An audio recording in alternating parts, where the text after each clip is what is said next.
ఇంగ్లీష్‌లో వెర్బ్స్ అనేవి చాలా ముఖ్యమైనవిగా ఉంటాయి. ఈ వెర్బ్స్ అనేవి ఇంగ్లీష్ లాంగ్వేజ్‌లో 2 టైప్స్‌గా ఉంటాయి. అవేంటంటే regular verbs, irregular verbs.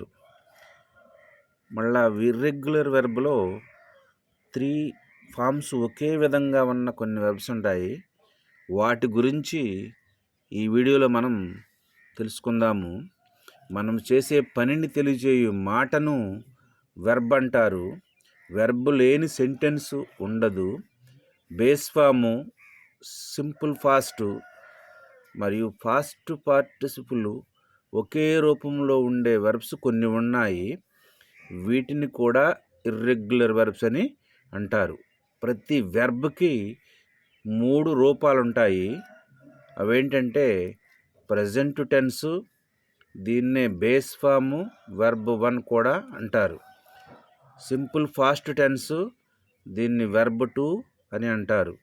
Fast participle, దీన్ని వెర్బ్ 3 అని కూడా అంటారు. ఇప్పుడు కొన్ని ఎగ్జాంపుల్స్ చూసినట్లయితే బెట్ పందెము కట్టుట, బెట్ పందెము కట్టెను, బెట్ పందెము కట్టెను. ఇక్కడ simple past tense, past participle forms అనేవి జరిగిపోయిన పనిని గురించి చెప్పడానికి ఉపయోగిస్తాం కాబట్టి ఇక్కడ బెట్ అంటే పందెం కట్టుట, బెట్ అంటే పందెం కట్టెను, బెట్ అంటే పందెం కట్టెను ఫాస్ట్ యాక్షన్స్ తెలియజేస్తాయి కాబట్టి ఈ విధంగా వ్రాయాల్సి ఉంటుంది. అట్లాగే కట్ కోయుట, కట్ కట్. హిట్ కొట్టుట, హిట్ కొట్టెను, హిట్ కొట్టెను. పుట్టు ఉంచుట, పుట్టు ఉంచుట, ఉంచెను, పుట్టు ఉంచెను. ఇట్లా షర్ట్ మూయుట, షర్ట్ మూసెను, షర్ట్ మూసెను.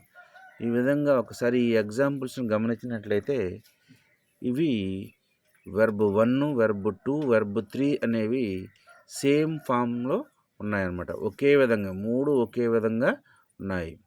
ఈ విధంగా మరికొన్ని వెర్బ్స్ గురించి మీరు తెలుసుకుని ప్రాక్టీస్ చేసినట్లయితే, ఈ విధంగా ఉన్న వెర్బ్స్ గురించి తెలుసుకుని ప్రాక్టీస్ చేసినట్లయితే ఇర్రెగ్యులర్ వెర్బ్స్ 3 ఫామ్స్ ఒకే విధంగా ఉన్నాయి.